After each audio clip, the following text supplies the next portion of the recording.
I think we can get started. Thank you all for joining today's Lunchtime Art Talk, which, as many of you know, is a weekly series led by Hammer curators on works from our collection. This series is focused on the artists featured in Made in LA, a version.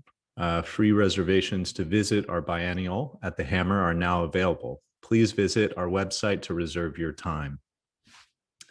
My name is Nicholas Barlow. I'm a curatorial assistant at the Hammer, and I will be facilitating this afternoon's talk on the artist Mathias Poledna. After the presentation, I will answer any questions you may have about the work or the exhibition. A few Zoom notes before we begin. When the presentation starts, please select Speaker View in the right-hand corner of your screen, and in the top middle of your screen, please click on View Options to ensure side-by-side and fit to window are checked. Please note that today's program is being recorded. You have the option to toggle your camera on and off using the camera on icon in the bottom left corner, whatever you're most comfortable with. You will remain on mute until the end of the presentation, at which point I will unmute those who have any questions. During the presentation, if you have any questions for me, including any technical issues, you can ask those in the chat feature at the bottom of your screen. Okay, I think we can start. Keen, can you pull up the slides?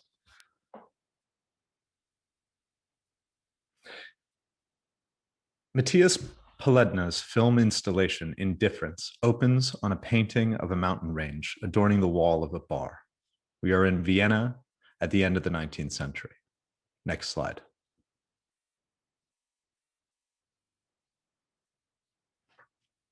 Or perhaps it is the beginning of the 20th century, on the cusp of the First World War, in the waning days of the Austro-Hungarian monarchy. A Viennese officer, an aristocrat, sits and drinks wine in the daylight. He is young and he is handsome. There is no one else in the bar. The music swells. Next slide.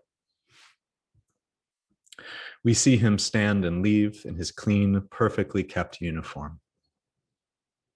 Next slide. The camera holds on the door after he has left. The camera holds for too long. Next slide. The young officer smokes by a fountain. Next slide.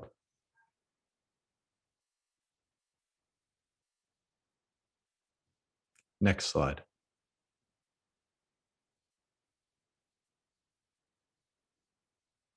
Next slide. The officer strolls passing a Baroque building and wrought iron fence. Next slide. The camera holds on the empty space where the soldier once was. It holds for too long. The music swells, then abruptly stops. A bell chimes. Next slide. He returns, walks back the way he came. Next slide. He begins to sway, kicking up dust as he stumbles. He breathes heavily. Next slide. And he falls. Next slide. He lays unconscious as the camera tracks back and the music slowly swells. The film turns to black. After a few minutes, it restarts. Next slide. Mathias Poledna is a Los Angeles-based artist who was born in Vienna in 1965. The primary focus of his practice is the production of extensively researched, highly controlled, meticulously detailed short films. To create these films, he often employs the mechanisms and apparatus of studio film production, including costume departments, art directors, actors, film crews, sets, and rigs, and so on. Entertainment and its production are a key subject for Poledna. He focuses on the visual and structural elements of film and explores the fabrication of artifice through artifice. Poledna's films are heavily coded, with their meaning often discreetly obscured from the viewer. We are only given partial information of what may be happening beneath the surface. This invites us and encourages a closer reading. Though they can feel open-ended and fragmentary, like pieces or excerpts of a much larger narrative film, every aspect of Poledna's films are purposeful and down to the seating, the projections, everything is thought through and approved by the artist. For Made in LA 2020, a version, Poledna presents Indifference, a film installation originally commissioned for the Liverpool Biennial. Next slide. Poledna is the only artist to present the same identical work at both venues of Made in LA, at the Hammer and the Huntington. In both sites, he worked with curators to design the black box theater where the work would be shown. Next slide. Indifference unfolds as a series of brief hallucinatory scenes set in the waning days of the Austro-Hungarian monarchy in the cusp of World War I. Or at least this is what the intro didactic text written by Poledna informs us. Next slide. We see an Austrian newspaper behind the officer, the beautifully crafted detail of the bar and restaurant, that beautiful ornate kind of detail behind him in the kind of bronze bar. The officer is played by French actor Alain Fabien Delon, son of the famed French actor Alain Delon, who is featured in such films as Pierre Melville's La Samurai, and many other films, a very famous French actor. Next slide. His character, an aristocratic Austrian officer, is a composite drawn from archetypes and characters common at the end of the 19th century literature, as well as from the historical dramas and period films produced during the Cold War era. The stars on Delon's collar, his cap, his medals can all be read as well, as they too are coded. The Austro-Hungarian military uniform was a highly coded affair, with every insignia and button speaking towards rank and status. Next slide. Next slide. Of course, during the Great War, this military pomp and circumstance would be made ridiculous by the carnage of that conflict. By 1918, after the war and the dissolution of the empire, these signs and symbols would be deemed completely obsolete. Next slide. Watching the film, watching Poledna's film, a strange deja vu sensation can take hold. Though we are told the details of the set and of his costume, and by the wall text that we are in Vienna at the end of the Austro-Hungarian monarchy at the cusp of World War I, a few things are notable. Next slide. We are in Paris, at the gardens of the Jardin du Luxembourg, an iconic Parisian site, which in this case is acting as a stand-in for the historic Habsburg Vienna. And the visual styles of the film seem to reference a filmic history, not of the early era of film, but actually of the 1960s and 70s, even down to the casting of the younger Delon, who looks similar to his father. Instead of emulating an Austrian film, it is mimicking a French film from a more recent past. Even the sudden stop of the score calls to mind the work of Jean-Luc Godard, who would suddenly stop soundtracks to make you aware of their non-diegenic presence. What does this all say? Where does this place us? Next slide. In psychiatry, a fugue state is a dissociative disorder characterized by amnesia and confusion, a momentary loss of personal identity, memories, and personality.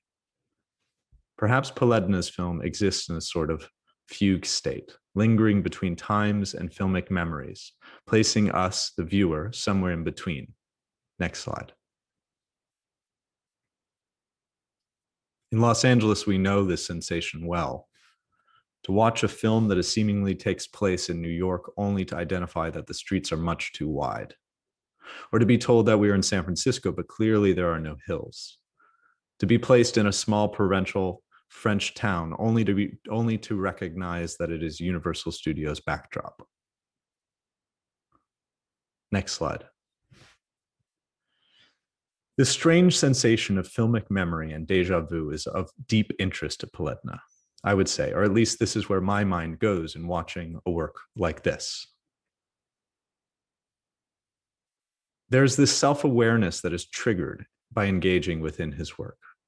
We know we are watching a film. We are told that it takes place in a time period, and the artist goes into painstaking detail to mimic and emulate a certain style and atmosphere. But his emphasis on detail also takes us out of the film as well. The soundscape, which you cannot hear here, is much too loud. Every gesture the actor makes is heard vividly. Every rustle of his cape, every kind of footstep in the dirt, it makes a loud crunching sound, almost too noticeable and strange. His costume, similarly, is too pristine. It feels much like a costume. Also, what is the narrative and what is the story? I have not even mentioned, because there is none. We are only given these fragments and these pieces and this character, and we are invited then to read into and kind of decide what a story might be. Next slide. There's a push and pull of trying to figure out what is going on, a desire as a viewer to decipher and to tap into a narrative that is just beyond us. In a way, to see Indifference is to exist simultaneously in two mindsets: absorption in a fictitious universe and awareness of the artifice constructing that universe. We have to wrestle with those two things as we watch it. And this invites us to rewatch and try to find the codes, perhaps, or you can watch and pass on through. It invites you to look closer in if you want to. And the pieces and the clues are there, but what they add up to is not exactly clear. Next slide. There's a story about the Italian filmmaker Lucio Visconti working on the film The Leopard, which also featured Alain Delon. Burt Lancaster, playing the role of a Sicilian prince, in the midst of a scene, absentmindedly opened a prop dresser to find that it was filled with periodic, authentic, white silk shirts. Even though this would not be covered and captured by the camera, none of these materials, they were all there. Everything was filled. Visconti had filled all of the cabinets with clothes. Next slide. It's a detail I think Poledna would appreciate. Next slide. And so with that, I think I'm going to open up to questions. If you have any questions, you can ask them through the Zoom chat feature at the bottom, and I'll be able to take those. Or you can ask them verbally. And to ask the question verbally, please either raise your hand physically like this, and I will see you, and I will call on you and unmute you. Or you can raise your hand digitally by clicking on the participants module at the bottom of your screen and then clicking raise your hand icon. I'll call you and unmute your mic if you have any questions. I'm going to go to the chat first to start there. I have a kind of note from Carmen Gonzalez here, which says the film reminded me of a poet, Richard Cory, of the poem Richard Cory by Edward Robinson. Though this is not a suicide, rather it appears as though he dies of a broken heart. The action belies the title Indifference. You know, I didn't actually mention the really kind of go into the idea of title because ultimately I don't fully understand what it means, or I can kind of read onto it, but I don't have any kind of answers. I mean, I think that's also really important with Poledna's work, is that there's all of this work that goes into the actual production of the thing. There are all these kind of codes and kind of symbols and signs and kind of approaches and taken on, but the final product is something much more elusive. It doesn't really land somewhere where you can easily understand what is happening. We have a question from the digital event. We have a question from Alexander. Are his films always of historic nature? I would say actually, yes, they are. They engage with history primarily. One of his most famous pieces was a piece called Imitation of Life, in which Poledna hired and basically employed a team of animators from the kind of who had worked for Disney to emulate the 30s kind of golden age style of animation, and to create this almost replica of a kind of animated film that kind of never existed. So they're all kind of slippery in how you actually approach them and what they are when you see them and what is kind of behind in the building blocks leading up to it. We have a question, another question, which is there a reason why he's showing the same piece at both locations? I feel like most, if not all, of the Made in LA artists show are different pieces. Was it due to the pandemic? No, actually, this was through conversations that the curator had with the artist had with curators. And this desire to have the film play at both locations, kind of to further this sense of deja vu, to further this kind of weird displacement of seeing the same thing in two locations. Also, he was incredibly kind of meticulous and really worked with them to kind of implement the kind of the kind of installation. So it's a really pristine installation. The sound is really perfect.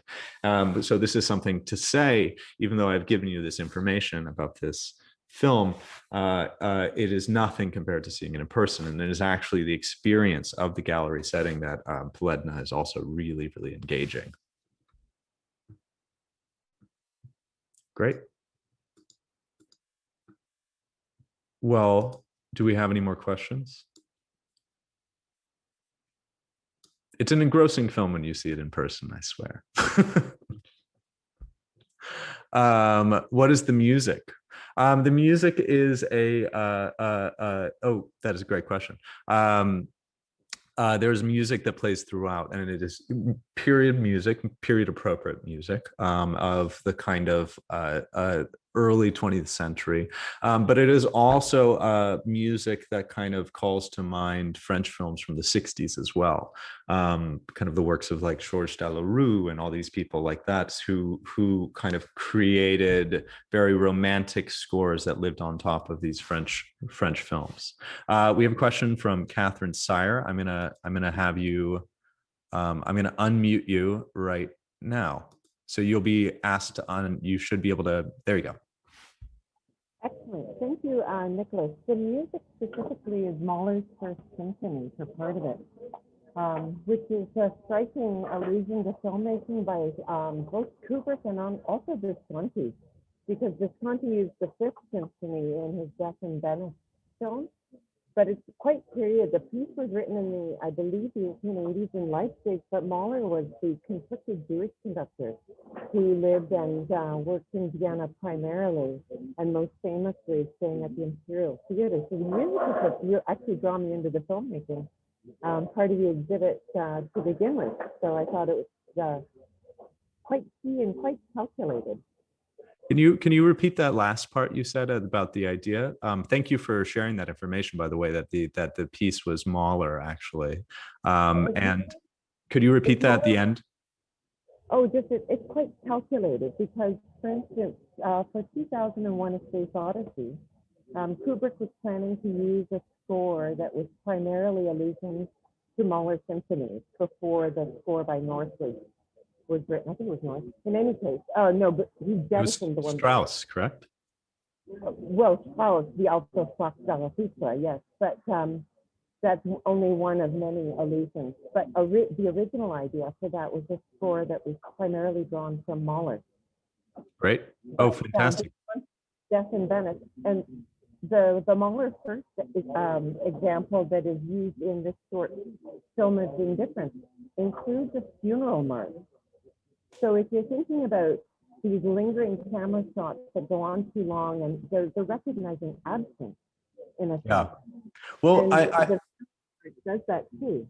Yeah, I really appreciate that reading. And I kind of purposely didn't want to kind of read too much into what the actual meaning or what kind of can be read out of each piece, because I think one of the things that is really valuable about the piece and really kind of engaging, and it is this kind of lack of information.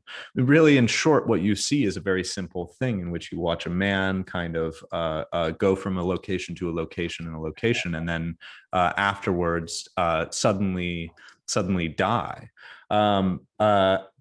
But there are kind of, so you have this mystery that's at the core of it, but really it's a device to get you to kind of continue to look closer and closer.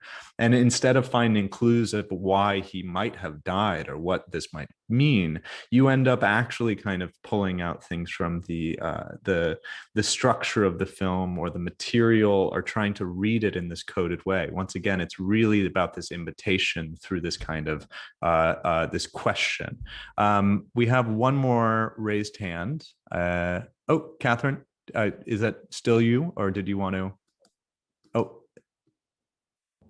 I just wanted to agree with you, but add that the fact that the music selected uses a funeral march is a musical trope. It's a lament.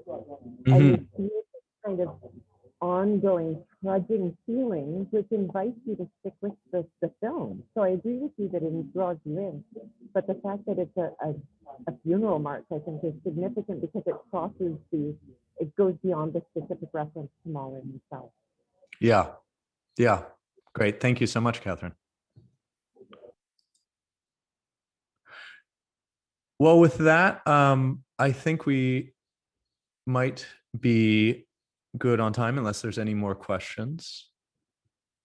I really appreciate you guys all taking the time to watch this talk, and give me a moment. I think that might be all we have time for questions. Thank you all so much for joining us this afternoon, and special thanks to Bank of America for presenting Made in LA 2020 Aversion. To support programs like this and future programs, we invite you to become Hammer members or donate to the museum by visiting us at hammer.ucla/support. Our lunchtime art talks will actually be taking a pause for a couple of weeks, so be sure to join us back later this summer. I just want to say, because we are going to be taking a bit of a pause and we're going to be starting up, we're not exactly sure just when. I want to thank you all for joining and for watching these talks. This will be the last lunchtime art talk we are doing on Made in LA artists. We're going to be switching back to doing them on collection works and on works in upcoming exhibitions. And I just wanted to give a special thank you to our AV and digital programs team, especially Alexander Barrera, Flor Campanillo, Keen Nuede, Hannah Kirby, Brian Springer, Robert Loveless. And again, thank you. They've all been kind of so vital to these programs, so I wanted to thank them. Thank you all for joining, and see you soon. And please keep an eye out for other programs related to Made in LA, which will be upcoming. Thank you so much.